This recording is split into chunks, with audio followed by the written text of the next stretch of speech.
In the world of sustainability, our footprint is a representation of the impact we each have on our planet. And one of the most significant ways that we impact the Earth is through consuming natural resources. But one thing that we can't help but consume is food. So how can we keep our food print small while still getting enough healthy food to sustain us? In this episode of Ask the EnviroChallengers, we'll be answering the question, how can we eat more sustainably? And we couldn't think of a better way to do this than to have a good old-fashioned cook-off. I'm Kate. And I'm Gator. And we're about to go head-to-head in an all-out sustainable cooking challenge.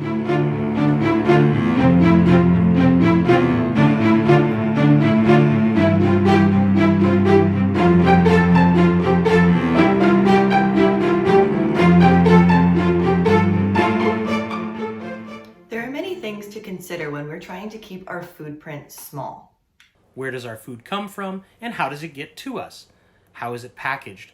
How much food will we need for a specific meal or for a longer period of time? And how can we prevent or at least reduce wasted food?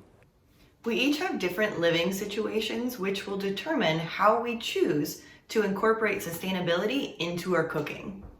Now, Kate and I will be cooking 2 different meals in 2 different households. I'll be cooking for 6 people, including a vegetarian and a few picky eaters. And I'll be cooking for just 2, but since I live with a hard-to-please novice chef, I will have my work cut out for me as well. Overall, the goal is simply to make the most sustainable meal possible for us. And we'll each need to make sustainable choices that work for our households. All right, Enviro cooks, on your marks, get set, cook! I chose to make a butternut squash quiche, and I will be focusing on reducing my food print by buying the majority of my ingredients local, making a vegetarian meal, and reducing waste. I started my food challenge journey by making a grocery list based on the ingredients I would need. This reduces the possibility of wasting food by buying too much, and it also helps me save money. I bought some of my ingredients from local farms. When food is grown locally, I can ensure that it hasn't traveled too far to get to me. I purchased the rest of my ingredients from a local grocery store, which I traveled to by bike. At the grocery store, I tried my best to reduce the amount of packaging my food came in. This can be really challenging, but I did have some success by buying flour in bulk, bringing my own produce bags for vegetable ingredients, and choosing products in recyclable packaging wherever possible. My quiche will be vegetarian, but I also chose to make my meal with plant-based dairy alternatives because, unfortunately, well, I didn't actually have a choice. I'm lactose intolerant. While there's no true replacement for the gloriousness of cheese, dairy alternatives have improved significantly in terms of taste, availability, and price over the last few years.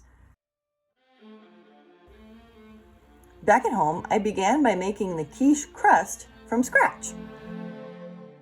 While waiting on the crust, I prepped the filling.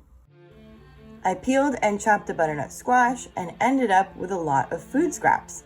I could put these in my food and yard waste bin for composting, but I think my chickens would appreciate them more. Now for the eggs. I got some delicious duck eggs from EnviroChallenger John's farm. Local and absolutely scrumpy. The leftover eggshells will go in the food and yard waste bin. Now I'll combine all the ingredients, bake it up, and ta-da! Quiche! While Kate was meeting farmers and shopping locally, I decided to make something I know everyone will like and meets the criteria of my household. It's vegetarian and it's sustainable. I made cookies. Now, it may not be the solution to a meal, but instead of buying a box of cookies at the store, I've made something delicious without all that wasteful plastic packaging. Also, many of us might already have most of the ingredients at home: flour, sugar, eggs, butter. Now, I know this doesn't help with daily meals, so here are a few things we do at our house to help promote sustainable eating. Meal plan. Know what you're going to eat each week and then buy just what you need. By planning ahead, I can use the same items for multiple meals. Meat for tacos can go into spaghetti sauce or lasagna or even soup. A side note about meat, one way to become more sustainable is to opt out of using red meat.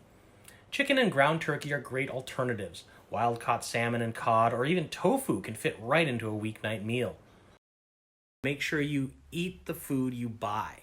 I'm not talking about just dumping plates after a meal when nobody eats something. That's a big problem. But also making sure you buy food and use it before it spoils. Don't forget, some fruits and vegetables, even though they're starting to turn a different color, can be made into breads or smoothies. And now it's time for the judging.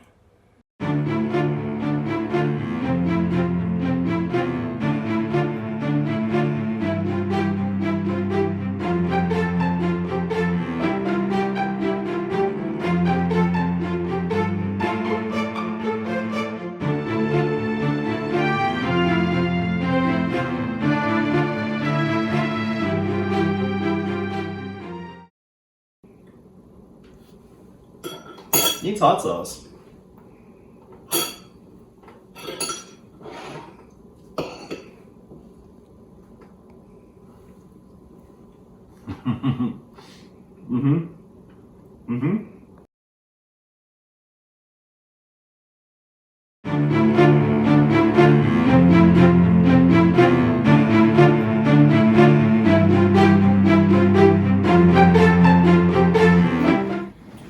This cookie is quite scrummy.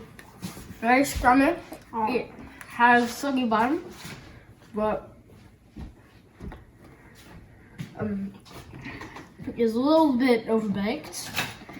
But otherwise, it's delicious. Thank you. Thank you, Gator. Thank you. For more choices and recipes, consult the internet or your local library for cookbooks. We will add some to our website in the future, so stay tuned. As you can see, there are many different ways that we can eat more sustainably. So make the sustainable choices that work for you. Take what you like and leave the rest. But know that even small steps and simple changes can help us leave smaller food prints on the earth, which is a good thing for all. Just a little food for thought. See you next time on Ask the EnviroChallengers.